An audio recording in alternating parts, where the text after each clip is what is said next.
Good morning or good afternoon to everybody. I want to welcome everybody. Today was the first time that we have ever had an open house or bring a friend.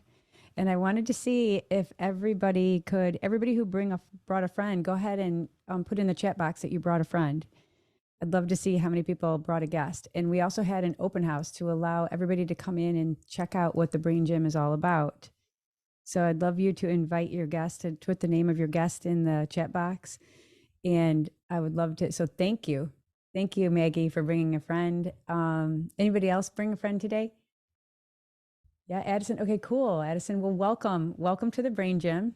This is a monthly group that we get together and we do neuroscience lectures and we help you maximize your brain. We help you get smarter, wiser, and happier. And who doesn't need that right now, especially with everything that's happening in the world? So, anybody else bring a friend? I want to just recognize everybody who brought a friend, or even anybody who is a guest, like an open house guest. Like, anybody get the open house invitation? Go ahead and put in the chat box. I just want to welcome everybody for the first time. Yeah, good. Oh, a guest of Mary Snykes. Thank you. Yeah, open house invite. That's great. Thanks for coming, Erin. Yeah. I am too. Oh, good. Okay. Another guest of Mary. Thank you for coming. Mary's a longtime friend of mine. I've worked with her for a while. So thank you. Elizabeth, thank you for inviting people even from your office. I love that. Thank you so much for doing that. Yeah, so welcome. I really want to welcome all the guests. And I'm very open to taking questions at the end of the class. So I will stay on. I call it linger longer. So if you have any questions about the Brain Gym, but I really want to take a chance to just welcome you guys into this community. Every month, the first Thursday, and I know this is falling around a holiday, but the first Thursday we do a neuroscience lecture.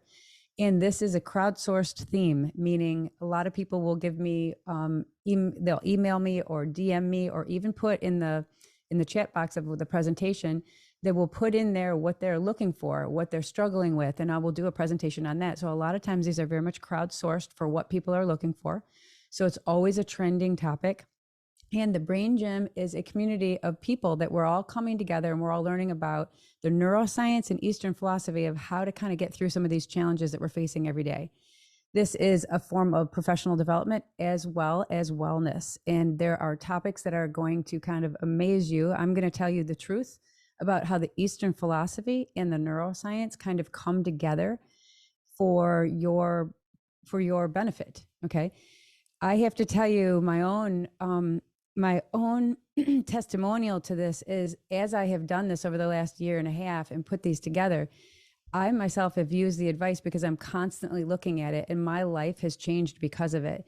Even my coach, my executive coach that I use, asked me how I get so much done in a day, how I actually can accomplish so much stuff, even going through high stress situations. She's wondering how I get so much done. And I told her, what I told her was, I do the Brain Gym. I actually, by doing this and putting these together for you, it's actually benefiting me because I'm getting it every day. Now, anybody who's actually been to the Brain Gym before, any of the people in, tell me your favorite thing about the Brain Gym. What do you guys like about it? What's one reason you come back? I have several government agencies and several companies that come back month after month after month. And I've even heard that one government agency, the managers don't even schedule meetings during the time we have the Brain Gym because they know nobody's going to come to the meeting. They're going to come to the Brain Gym. So somebody says I can rewatch the video. So everything has a replay on it. Everything has a replay the next day, and there's a big vault of information. What are some of the other things you guys like about the Brain Gym? I'd love to hear this firsthand, how it's changed your lives, because a lot of times people have told me this, but I'd love to hear how it's actually changed. Like what do you like about it? Anybody, go ahead and put in there. And as you do that, I'm going to go ahead and start to share my screen, but I would love to hear like what you guys like about the Brain Gym, because a lot of people are in the program and they really like it. They're telling me they like it and it's changing their lives. So let's see what people are liking. You can rewatch the videos. Not a lot of people are in the chatting. They're probably just listening mode. Okay, but so a lot of people go in and rewatch the videos on anxiety, on giving feedback, difficult communication, all kinds of stuff that we're in there and we're teaching. And so one of the things I know one person has told me they really like about the Brain Gym is they get to actually tell me the topics that they want. We've done personal finance, we've done all kinds of different things. It just depends on what's trending. And lately, that's really trending on how to save money and how to be more efficient. We've done staying organized for higher performance. So we've done a lot of different things. So can everybody see my screen?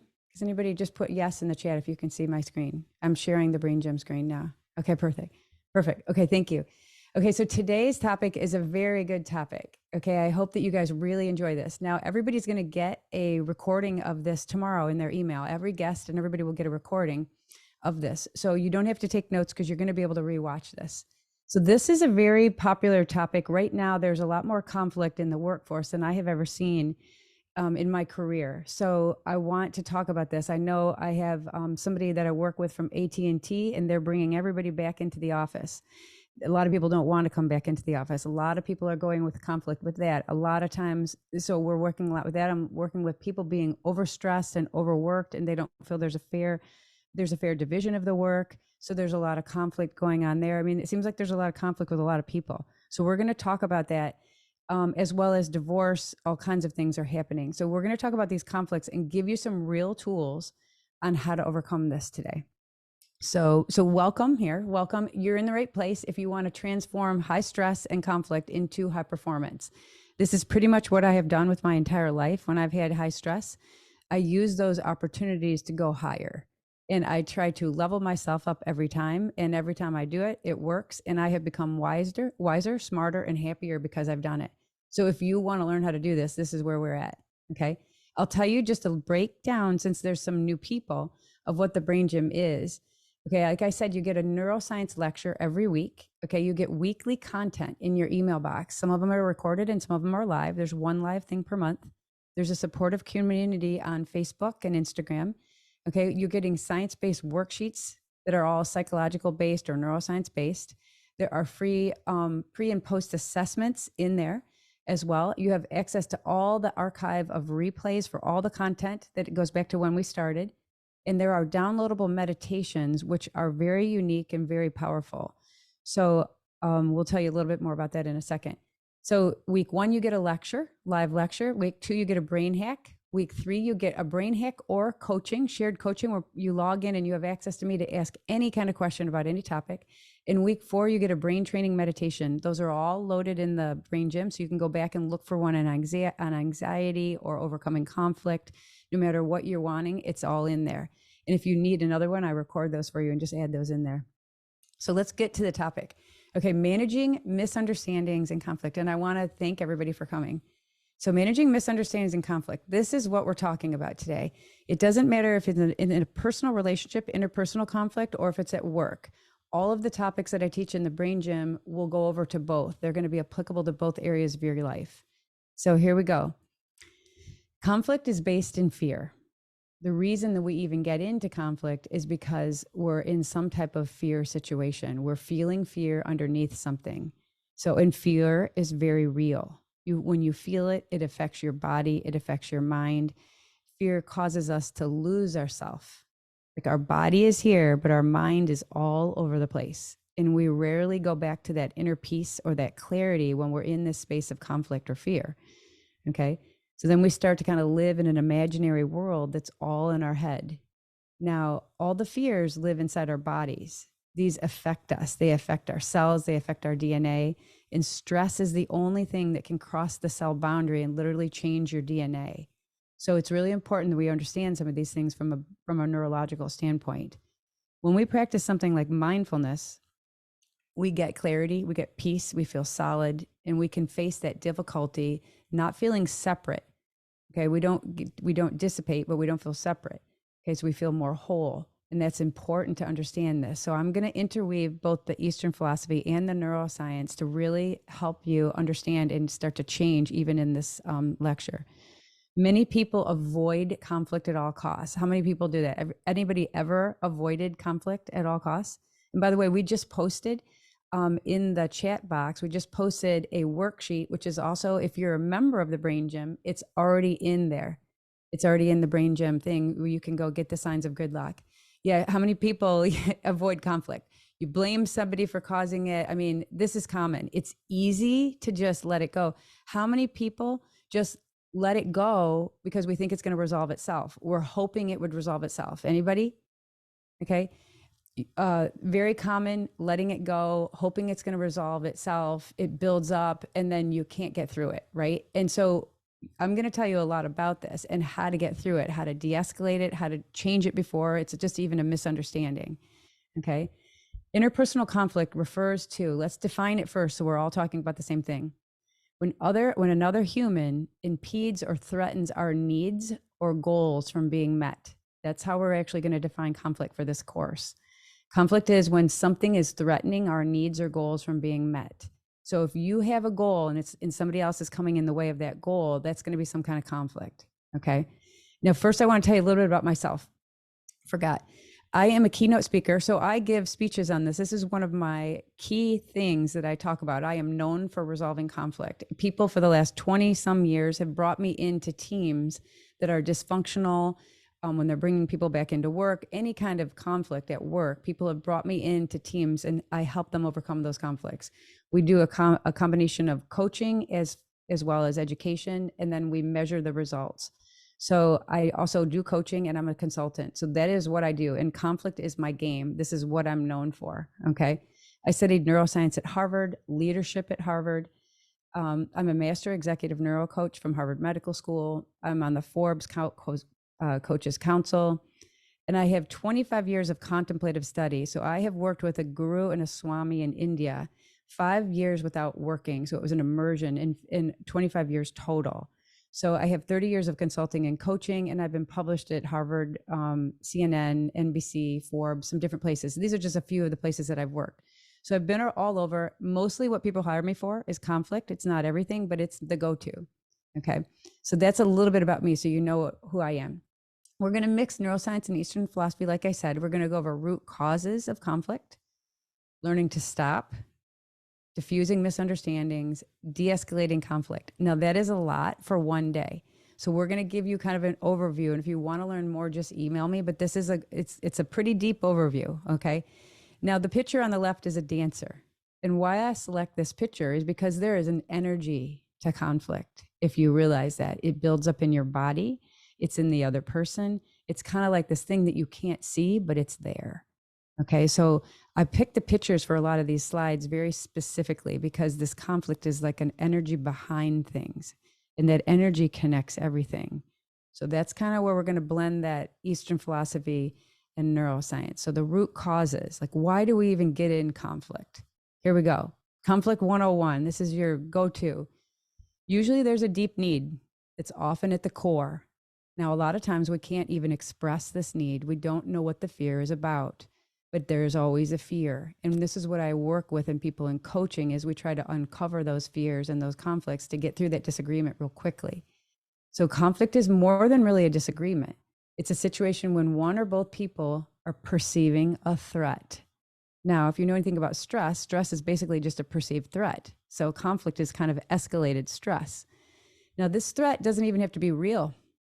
It's a perceived threat. It can be real or not real. The not real means it's something in your imagination about the future. You don't want it to be this X way. You want it to be Y way. Okay. Now, conflict increases when ignored. It's pretty clear, but a lot of times we still ignore it because we don't know what to do. There are a lot of people who stick their head in the sand like an ostrich, they call that. Some people get aggressive and come at it. Some people just avoid it. Okay. So there's pretty much two ways to do it. Now, conflict triggers strong emotions. Conflicts are also a door for growth. This is my area of expertise. I come into a team, I come into a situation, and I will take that and use it to go to the higher level. I call it leveling up or up leveling. That's what I've been known for. Okay.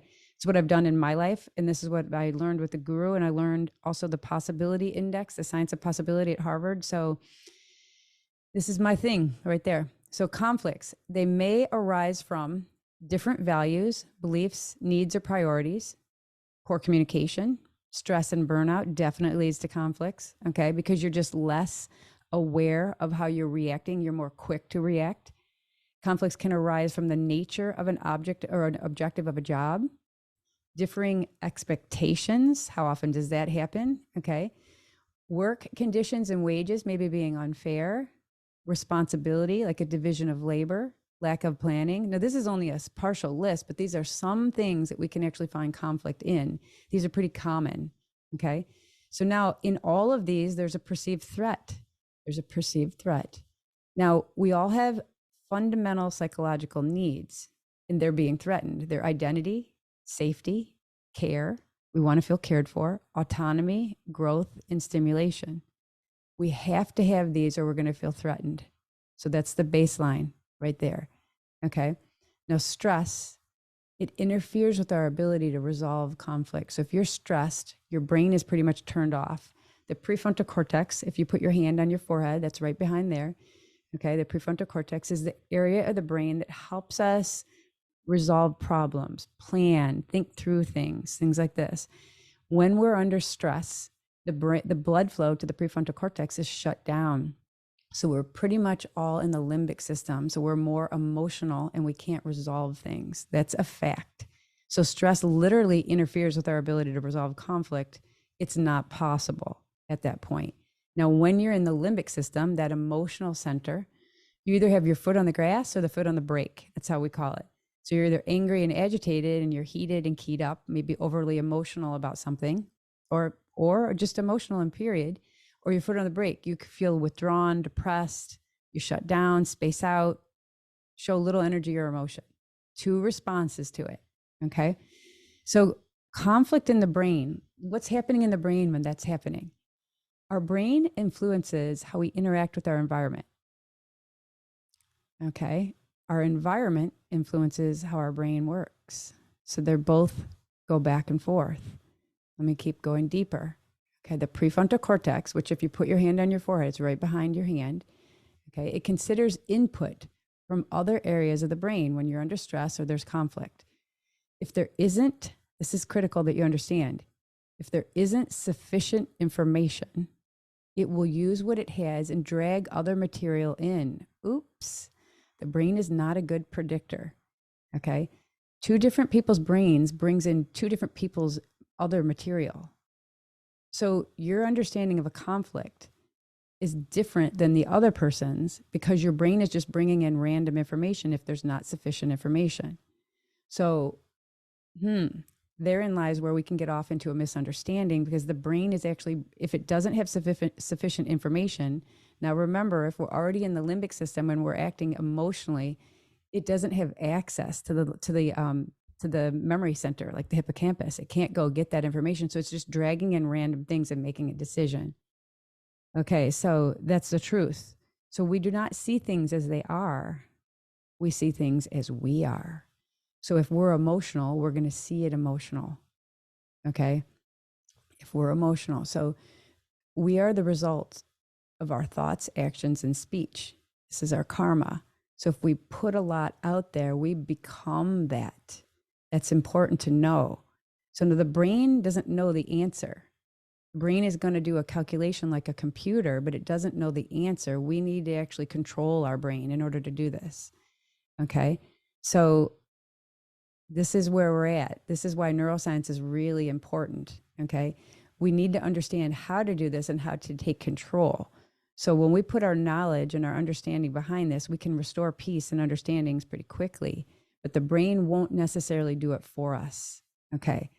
Most of the time, the story our brains generate matches the real physical world, but not always. Our brain also unconsciously blends our perception of reality to meet our desires or expectations. It fills in the gaps using our past experience. So a past experience might feel that was bad in the past. Okay. And something like you grew up and there was a situation that was traumatic for you, and you're going to think that's going to happen again. Okay. So it's going to meet those expectations or those desires, and it's going to create something out of it. So it's going to make a story up. Okay. Now watch this. So you're looking at A, which is right here to the left of the blue or the green cone. And then you're looking at B. So the story that you're telling the brain is that they're different colors, right? That's the story we're telling. But watch as I go through, if I go through this, they are the same color. If you see that, I'll do it again. They are the same color. Now, based on, we'll keep running, based on our brain is coming up with a different illusion. So that is a really good example. reality is constructed by your brain. I want you to understand. So it's really constructed. This teaches us that our experience of reality is not perfect. It's really important to understand that we're not seeing a reality. We're seeing a story that our brain created for us.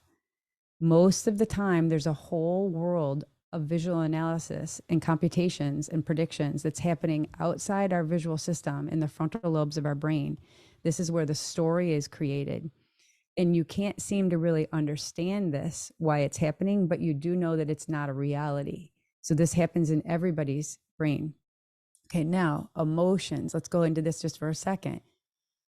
Emotion has a purpose. Most people don't understand, or maybe never thought about it, but emotion has two main purposes.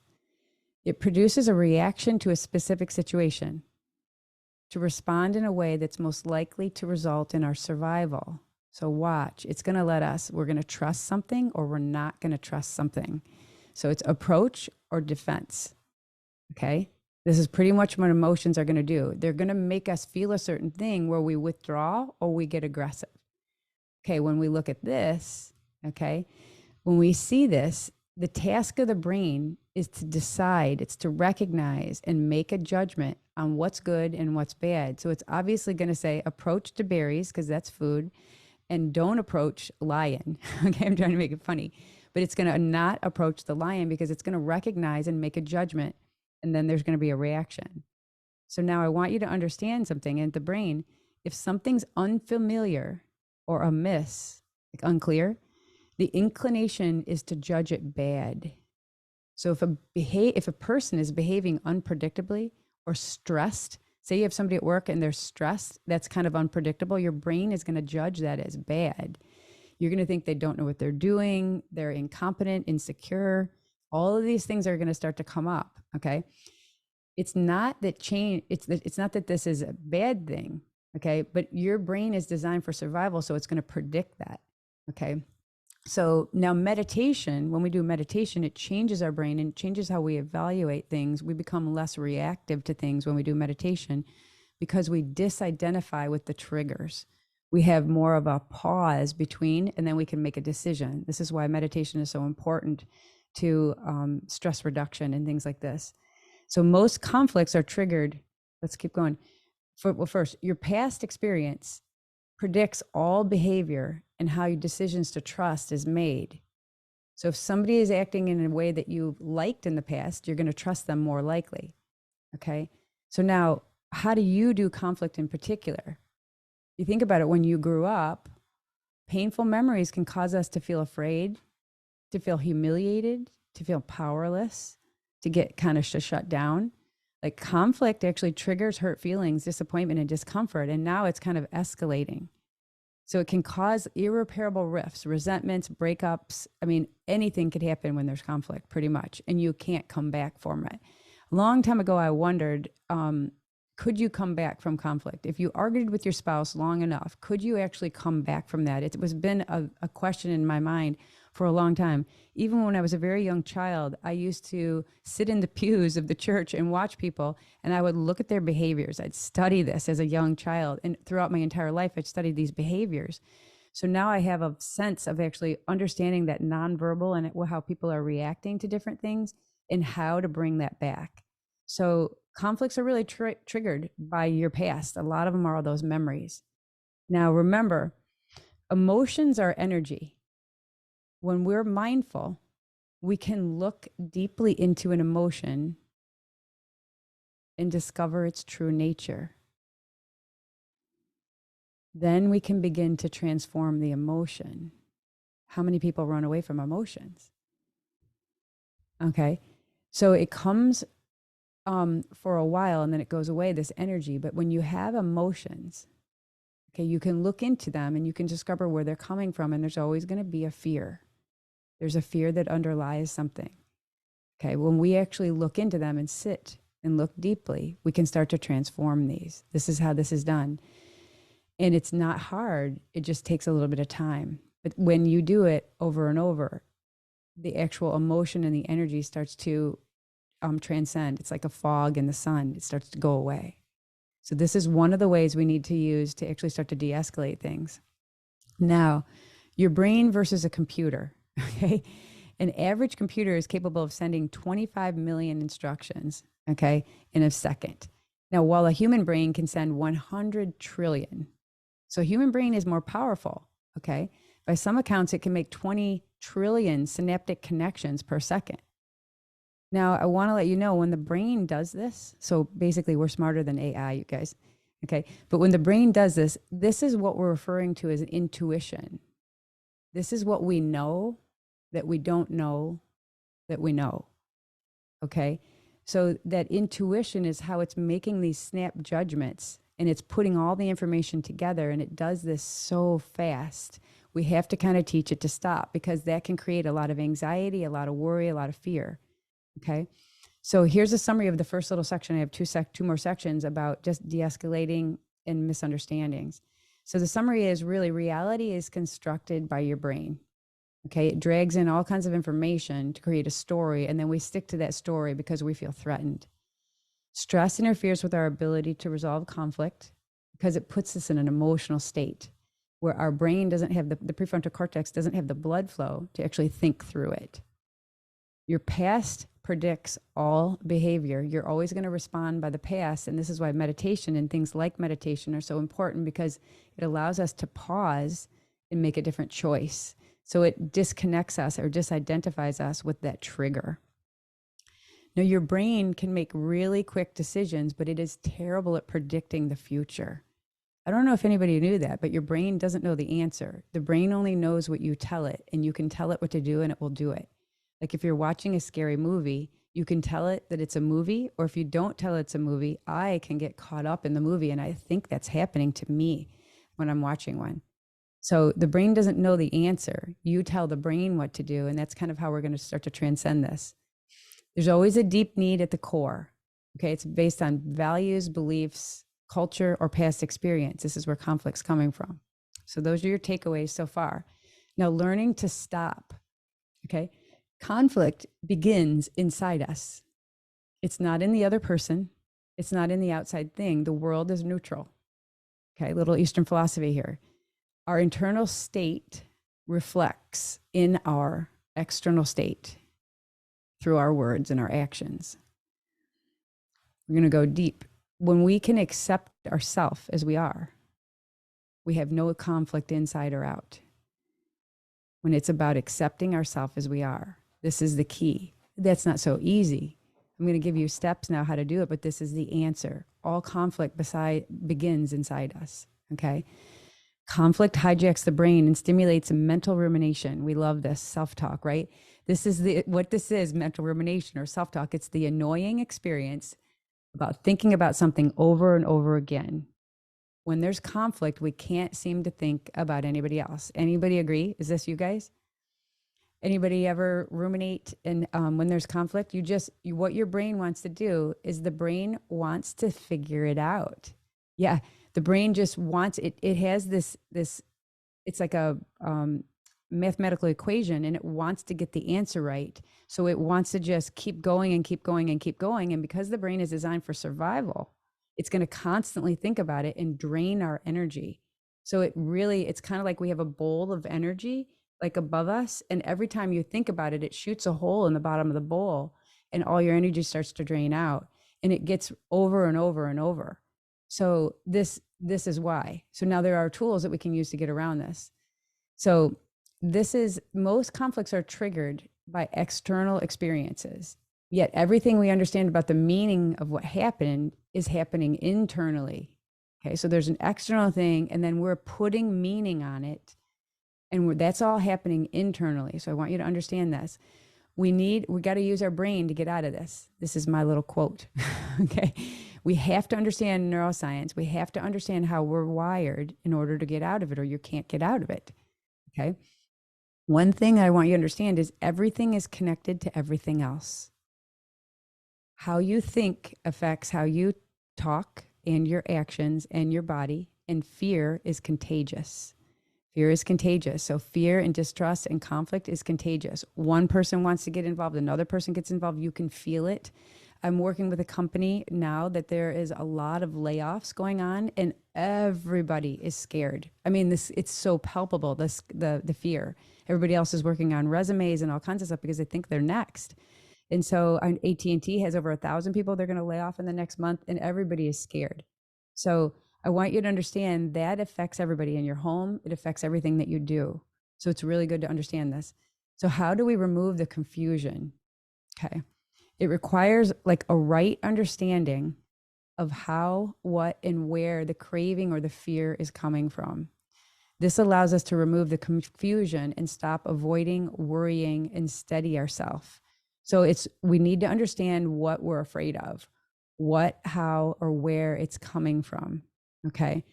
I remember when I was going through a divorce a long time ago, something was happening inside me and I was very afraid, and my fear really generated. So I was reacting out of that because there was a lot of conflict going on. But my fear really was not valid. It was something about the future that I had control of. So it wasn't valid. But once I figured that out, I got a lot more stable and wasn't avoiding anything, and I could actually clearly make some decisions. So it really helped a lot. So communication is honestly what keeps us safe. If we want safety, we have to build it with our steps, our actions, our words. Okay. We have to act in a way that helps us bring people together, bring ourselves together. So communication helps keep us safe. Not having communication makes us build the fear. So we want to understand that big thing. So let's diffuse some misunderstandings. There are two systems that you can use to do this. So our brain has two systems to deal with conflict. It's adrenaline based, like fight or flight. That's the defend. Okay. And then the oxytocin based, tend and befriend, which is approach. So these are the two systems that we have. And I'm going to give you a couple slides for this. If you want to reduce adrenaline when there's a misunderstanding, you can start to talk about your core values. When we're asked to indicate values that we share or uphold, like friendship, family, and achievement, the gap between us decreases by 40%. This is what studies say. Okay, so if you need to learn to stop some of these misunderstandings, we want to start to find some shared ground, and values are a really good place to do this. Because when we can see that, we don't then fear the other person. Remember, we are trying to get communication going. We're trying to build that bridge. Now, to increase oxytocin, if you're in a misunderstanding, tend and befriend, you can just think about a positive emotion and it will lead to creative problem solving. So when a mother looks at her child, that creates that oxytocin. It's responsible for empathy, compassion, generosity, the parent-child bonding, and monogamy. It's that positive emotion that goes back and forth between two people. This is the physical basis for collaboration, trust, and forgiveness and conflict resolution, is this positive emotion and increasing that oxytocin. So just thinking about a situation where you feel loved and cared for, that's going to make your brain change, the chemistry of your brain change, and you're going to be coming to the table more open-minded and more with creative problem-solving skills. So your prefrontal cortex will be back online. So this is a big one. Okay. Now I want you to understand your perception of something, mirror neurons, and how suggestibility, like the suggestibility of your brain. Okay. One person, if you walk into a room, I've walked into a room before, and I've had somebody in the room and I didn't even know them, but I could tell how stressed they were. I could feel it. Their back was to me, but I could feel their stress. And immediately I was thinking, what am I going to do? So I went to the bathroom and I wanted to go, that person's pretty stressed. Okay, I don't want to take this on. Typically we start to take it on and we start to help them, or we start to try to fix it, something like that. Okay, I want you to understand there's mirror neurons that connect in our brains. You can feel like fear is contagious. Okay. Conflict is contagious. And so when this happens, one brain is going to resolve to the other to be both defensive. If one person's stressed, the other person's going to start to get defensive. Okay. There's different ways we react to this, but mirror neurons connect in our brain. So I start to mimic how the other person feels. Now, if I know this though, I can control how I feel and I can relax myself. I teach this. It's called a brain sync. I teach this to a lot of CEO and C-suite people. There's a brain sync. If I relax myself, the other person starts to go and sync with me instead of me sync with them. This is one of the big ways that you can start to resolve misunderstandings, is if you can control your stress very quickly and keep it steady. If you think of a brain, think of like a pie chart. Okay. If I am steady and peaceful, my brain is like one whole pie. If I'm stressed, my brain is fragmented and it's maybe 100 pieces of pie.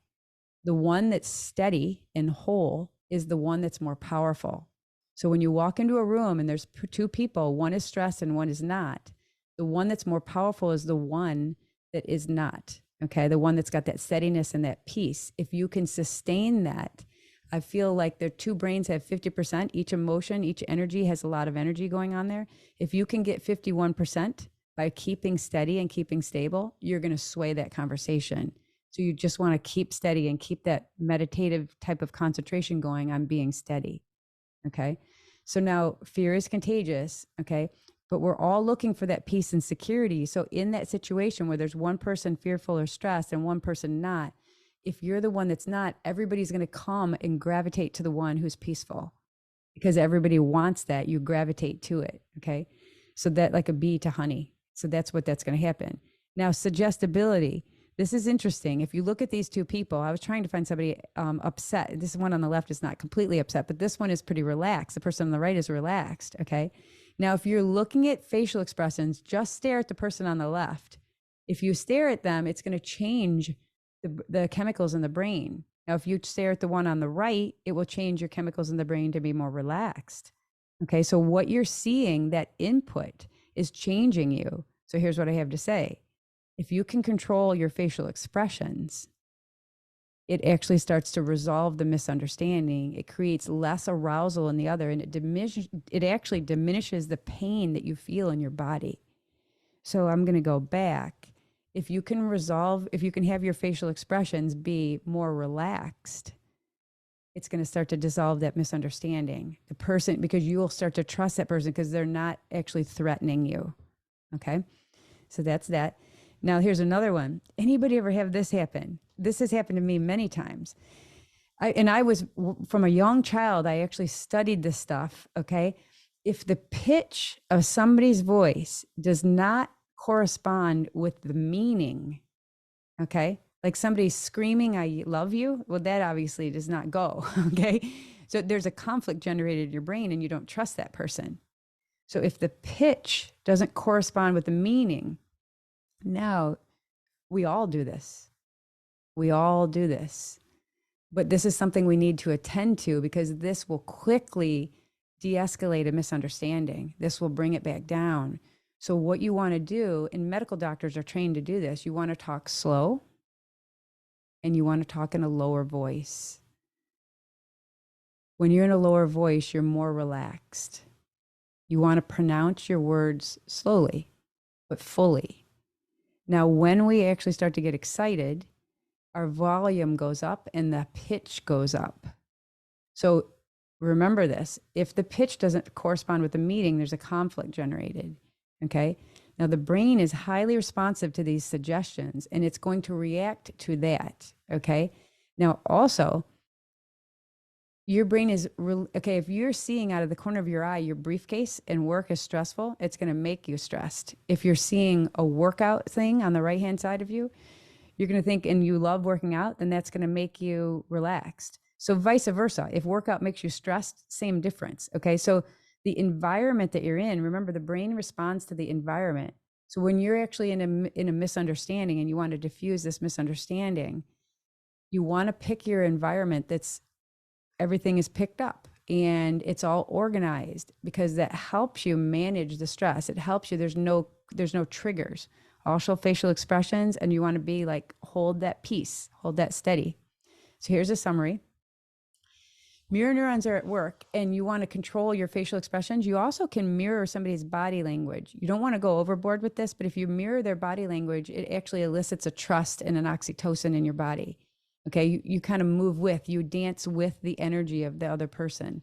So that's really important, and it's something that you can attend to. You can actually choose to do. So reducing adrenaline by having a values connection really helps. Increasing oxytocin, like social bonds, touch, memories, music, meditation, any of those things, or just thinking about a positive memory really helps. Environments affect us. Work, play, clutter, clean, happy, upset, they all affect us. Remember, your brain is responding to that.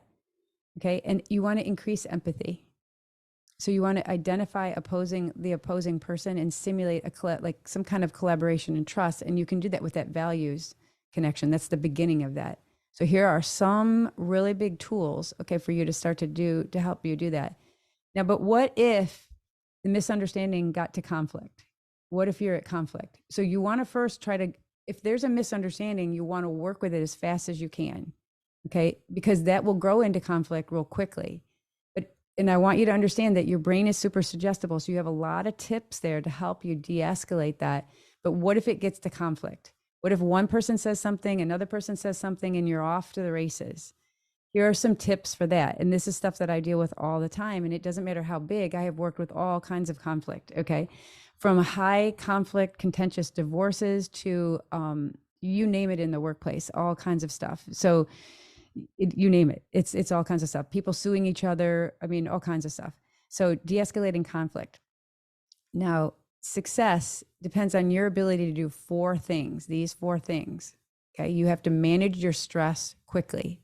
I coach people to do this all the time so we can get it really, really quick. I actually coached the people at NORAD underneath the mountain in Colorado Springs, to help manage the stress when there's an unfriendly come in. They have to be able to get on and be high performance so fast. So I taught them over and over and over and over. We did drills all day long for 2 weeks straight to manage their stress. Okay. So this is something you really need to have good skills in. You need to have go-to things for. Now, number two is you have to control your emotions and your behavior. You have to stay steady. Now, you know, when they do, like, if anybody's ever seen Muay Thai, it's like Thai boxing or different kinds of things. I don't know if you guys have seen, I don't know if Mark Zuckerberg and Elon Musk are going to do the fight in the Coliseum. Okay. But whoever controls their emotions longer and their behavior longer will be likely to win. Okay. So if you can control your emotions, now I've done this study on this Muay Thai boxing, and two people get in a boxing ring, and whoever throws the first kick, if you think of this, whoever throws the first kick, it's kickboxing. If they don't land, if they don't land it where they think they want it, now they get all emotional because they didn't do a good job. The other person stays steady. The other person comes in and kicks and wins. There are usually very few kicks that actually win those fights. So whoever can keep steady the longest is the one who's got that momentum. Remember, everything has an energy. So you want to control your emotions. This is critical. Okay. Pay attention to the feelings being expressed by the other person. This is really important that you keep your emotions in check and you can pay attention to their feelings. You want to be aware and respect the differences. Now, when you're paying attention to their feelings, most people are usually upset about something, but they're not talking about what it is they're upset about. So you have to read between the lines on what is actually getting to them. But you have to keep your self under control here. And you're never going to go into an argument and prove that you're right. People always need to be heard. They need to feel cared for and respected. Only then can they listen to you. So somebody has to do that first. Okay, so make understanding your primary goal. Let go of the idea that you have to be right. You have to challenge yourself there. Okay. Now allow yourself to be uncomfortable. Oops, there's a typo here. And sit with the person before jumping in. Allow yourself to be uncomfortable. Okay. Consider what their core needs are. If you're uncomfortable for 5 minutes, you could de-escalate this entire thing. If you react, it could get into a week, a month, a year. It could just come into a breakup of a company. Who knows? Anything could happen. But if you can allow yourself to sit in a comfortable situation before jumping in and listen and respect and make them feel cared for, considering their needs, you can resolve things much quicker. So the primary goal is not to win, it's to actually get to an understanding. Okay. Now, diffusing anger. We all know these things, but not everybody does these.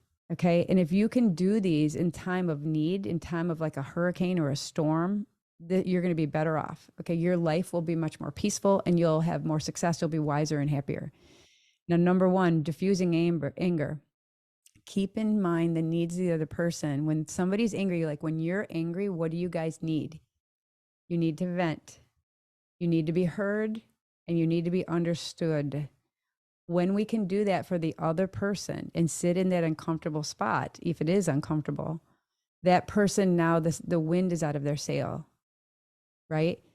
That you cannot go in to be right. You have to make your primary goal, if this is conflict, to understand the other person, even if it's uncomfortable, because look in the end what you're going to get out of it. It could be a year-long conflict. You could maybe never get out of it. Okay. Likely. And then, but you have to have them be heard. They have to feel actually cared for. So love is the key here. Honestly, love is the key. And this is where this is the intersection of Eastern philosophy and neuroscience, but it's actually all backed up by science. So now, diffusing anger. When people are being defensive, they are not just defending their position, they're defending their judgment and they're defending themselves. We feel threatened. Think of yourself when you feel threatened. Maybe you were young and you felt threatened by your parents arguing. You felt threatened in a certain situation. Inside, it feels like you're this little bird in a corner and there's something that's going to get you. Now, remember, that can trigger your fear. If you feel threatened, it triggers your fear and you'll do anything to get out of that because now you are truly in survival. But remember, I told you, your brain doesn't know what's happening. Your brain put together these things and it might not be accurate. Okay. I hope this is making sense to everybody. How do you like this so far, you guys? Anybody like it? Are you guys learning a few things? I hope. Yeah. Okay. When you're diffusing anger, go ahead and put it in the chat box. I hope you like it. Yeah. Okay. Thumbs up. Okay. So diffusing anger. I'm glad. I want to hear like from you guys, like how you feel when you're listening. I'm glad. I'm glad people are enjoying it. Okay. Diffusing anger. You have to listen and you have to be attentive. Like really listen with the sense of inquiry. Like you really want to know, and you have to be sincere. Okay. Your sincerity is the actual secret sauce. You have to be calm. What do you want from somebody else? You have to be able to be that. You want them to be calm. You want them to be sincere. You don't want them to be threatening you. You can't bring down your guard and start to trust. If you got to get to communication first, and then you got to start to build trust. In order to do that, you got to be attentive. You got to listen. Okay. Now, your ability to resolve conflict depends on your ability to actually understand the feelings of the other person. You have to understand them. If you can't understand them, you can't do it. Now, here's a framework. Listen. Now, watch this. This is going to take humility and courage. This is a conflict. In a conflict, there's usually two people who are going at it. You have to acknowledge the effects of your behavior. Maybe you just were disinterested and didn't want to hear somebody and you don't think you did anything wrong, but that still affected them. Who knows what the thing is, what the issue is. But if you made a mistake, you have to admit what you should have done. You have to acknowledge why you did it and take responsibility. Now you make a plan to correct your behavior. And if you don't know what you did, you have to just ask for their suggestions on what you could do. This takes swallowing your pride. Okay, there's no pride that can happen in conflict. If you want to get through it, you have to swallow your pride. You have to be humble and you have to have courage. But in the end, you're going to get to what you want. If you think about life, let's take a second. Think about life. What's the most important thing in life as we go through very challenging times in life right now with the economy and layoffs? The most important thing, there's a book out, it's called The Good Life, and it's the longest study Harvard ever has done. It's a great book. And in that study, they have actually proven what I've already thought and believed to be true, is that relationships are really the most important thing in life. How we feel about somebody. And if the purpose of life is to be loved and to love other people, where does conflict come into that? So being humble and having the courage has a huge meaning, because if you can actually patch something up, you have now a relationship and you have bonded with somebody. Now they're going to trust you for life and they're going to have your back. That's more important than being right. If you can fix a challenge, because that person knows what you're made out of. You showed them your true colors. That's worth way more than being right. So when you put it all together, it does take humility. but it's actually probably the best thing you've ever done. Like the heart is at the bridge of everything. When we can take that knife out of our own heart of distrusting the other, the heart becomes the bridge because it feels like the other person put a knife in us. We have to give the other person a chance to speak. We have to listen and respect them. And we can't cut off the communication in the process. We have to do the communication. So the heart is really the bridge. And this is what we go through. And this solves things when I go into companies all the time. We get to that. We have to restore the communication and then everything is possible. Okay. Here's the thing, the Meridian rule. Communication is 30%, 38% tone, 7% content, what you say, and 55% body language. This is important to realize. So it's how your tone, your voice, and your body language is that it's actually helping, okay, you get through something. Very little of what we say has to do with content. It's mostly tone and body language. So you want to know that. And when you're in, we're almost done with the presentation, but nonverbal communication, like look at the person sitting here. Can you read what they're feeling? If you can read what they're feeling, that's empathy.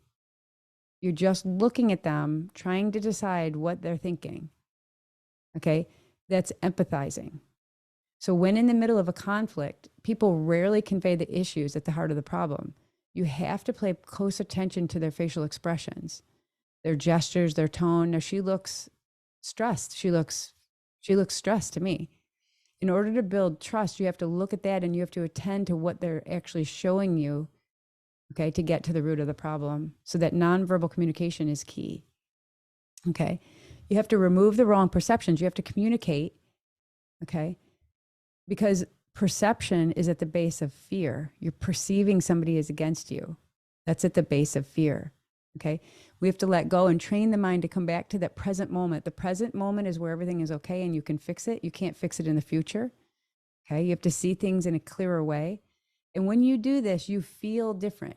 You feel like your mind and your body are one, okay? When you feel separated and fragmented and all over the place, it's rumination, it's a negative thing, and fear starts to take over and it makes us repress everything. So one thing to do, and this is why meditation is really critical, if you actually get into belly breathing where you can breathe in and you can feel your belly expand, and then you breathe out and you feel it contract and empty all the air from your lungs. If you can do that belly breathing and focus on that, it brings you more into the present moment. It's easier to let go. This is just one tool, but there's lots of tools that I have. One of the last slides I have here is, I want you to think about trust. Trust needs to be restored when you are in a conflict. Now, what is trust? It's really hard to get to trust when you're in a conflict, but trust is this. It's the willingness of a party to be vulnerable to another person's actions, to the expectations that you're going to perform in a certain way. You can trust somebody. So you're confident, you have a positive expectation about the conduct of another person. Trust. So you have to give trust and have an intention to trust, and the brain will actually pick that up. Remember these things, there's mirror neurons behind them. If I am giving trust, the other person's brain senses that, and they will feel that. So there's a lot to this. Energy is everything. Okay. And remember the blue skies, there are blue skies above the clouds. We need to kind of wake up and be aware that our fear is what is the cloud. The anger, the craving, okay? It's covering up the blue sky. What you do is you just focus on what you want, you concentrate on it, and the blue sky starts to come. But it's the fear that is actually the cloud in the way. But the blue sky is above the clouds. You just have to get through the clouds by sitting and being with it, okay? So here is some ways that you can de-escalate conflict as a review. You can find shared values and goals. You have to stay centered, apologize, really good. That's the humility, encourage, pay attention to the nonverbal questions. If there's another thing here, control your facial expressions, use mirroring, be respectful, kind, and caring. And so I want to hear, this is your final slide here, the causes of conflict. I want you to think about this. And again, this is a perfect integration of Eastern philosophy and neuroscience. When we feel positive about ourselves, we're more open to questioning our assumptions. Is that true? What would you guys say? that true? When you feel good about yourself, you're more open to other people's opinions and different assumptions, and you could take other opinions into your perspective. Confident people trust themselves. Okay. Confident people trust themselves. If you don't feel safe, a lot of us don't feel safe in this economy with everything going on. If you don't feel safe for some reason, you'll feel anxious, insecure, and defensive. It goes all together. If companies are firing people, which is happening a lot right now, other people tend to feel anxious, insecure, and defensive. But if you feel cared for by somebody in your family, you generally feel valuable and more confident and more secure. So we need to find that. If you don't feel cared for, you feel hopeless, lost, and insecure. We've all felt all these feelings. I have felt all these. We all have felt these. When you have control over how, where, and like how you live, like that autonomy, we're more likely to set up a trustworthy environment. So this is a key. Like if you can actually clean up your environment, just be in control of how you live and the decisions you're making, that's where you get that empoweredness to feel confident and safe. These are some of the causes of conflict. And so there is in the chat box, go ahead and put it in again, the PDF. There is a worksheet, okay, that I have for everybody on conflict, okay? And it looks like this. And so this is the worksheet, and it talks about signs of gridlock and when you get there, keys to managing conflict, and then solving your problems. And so I have some scripted things, and I have lots of different resources on this, but this is just one that I want to give you as a reference. So that is now in the chat, so you can actually grab that. And that's good right there. And so I wanted to say, if anybody who is in the open house or anybody who's a guest, if anybody would like to join, it's only $138 for the entire year. And we do group discounts for companies. So you get 12 neuroscience lectures. You get a vault of all of the high level content that we've given that you can go back and watch. There's stress, conflict, and emotional intelligence assessments that you go in and take, and they're fun little assessments. There's some of them are short and some of them are longer. You get weekly brain tips, and everybody who signed up for the open house and the Bring a Friend, you're going to get every week, you're going to get a tip on overcoming conflict for the next 3 weeks. So you're going to get one of those. It's like a 5-minute recorded tip that you can watch in your email. You get mindfulness meditations created by me. And these are the ones that I use to overcome my conflict when I studied with the guru. And scientific worksheets, group coaching, and all the topics are crowdsourced. So you can email me or text me, and you can tell me anything that you want to see a topic on. So in order to sign up, you can scan the QR code, or you can go to this URL right here at the bottom. And that is it. I also want to share with you you go to the Brain Gym, you go to michelleann.com. This is the Brain Gym site here. And so it's how to transform high stress and conflict into high performance. It's this annual program that you can sign up, and it helps you overcome challenges. So it talks about stress, corporations, any kind of issues in companies, and wellness and professional development. It includes both. If you're burned out, we go over that. Everything in this program is established by neuroscience and psychology. So everything is based on that. From usually a lot of it is Harvard's neuroscience studies that I'm working with other neuroscientists on. And so they're all trending topics, and every month you get this stuff. So even if you don't have time to use them or see them that month, you can go back and you can watch them later. Now, I had one federal agency do this, and they did it for 3 months. There was conflict on a team, and it was a really overwhelming conflict. Okay. We went in and we did some coaching, and we did the Brain Gym, and 100% of the people reported reduced stress and tools to manage stress. 88% of the people increased collaboration, better working relationships. 87% said they had improved trust, and 72% had better working relationships. Overall, their productivity went up 33%. So this team was a high conflict team, very high conflict team. So this is what we do. We kind of turn that around. And again, I showed you this already. You get weekly content, and these are the weekly breakdowns. There are even some sample clips on different things. Amygdala hijack, using your breath, and overcoming anxiety on the website. And there's a little bit about my background. And if you want, you can set up a discovery call with me to learn more about it. But we give group discounts on this as well. So that is the Brain Gym, $138 for the whole year. And here is my email and my social media. It's the Michelle Ann everywhere. And you can come to my website if you have any questions. But I'm here and I'm happy to answer any questions that you have. I will go ahead and stop sharing. But I would love to answer any questions. If you want to put questions in the chat, I will answer any questions you have. But I wanted to thank you for coming today, and I hope that you got some information out of that. Can anybody put in what's one thing that you learned? Type in the chat one thing that you learned that you thought was interesting that you'll take with you, like a takeaway. Will you guys type in one takeaway that you've had today? What's one thing that you learned that was interesting? When I ask you to put a takeaway away, there's more chance that you'll use it if you actually type it in the chat. So I'm trying to make it from your thoughts to your actions. Pay attention to body language. Okay, that's awesome. Let our ego go.